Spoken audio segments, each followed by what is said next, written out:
everybody, how are you today?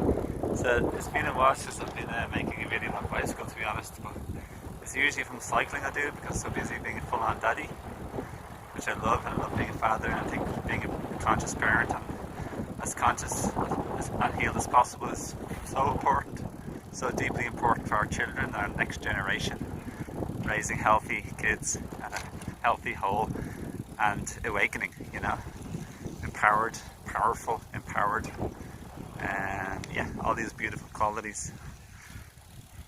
So yeah, I just thought I'd share in this video how if you have a relationship conflict or a conflict in general with people, if you can just minimize the dramatics of it, like when you feel very strong emotional charges, if you can just minimize the big dramatic like blow up and disconnection, and try to be just simply as kind, or even a little bit sometimes as quieter as possible. Try and put a little lid on the verbal or physical expressions of your emotional hurts and pain, and just potentially give another person some space.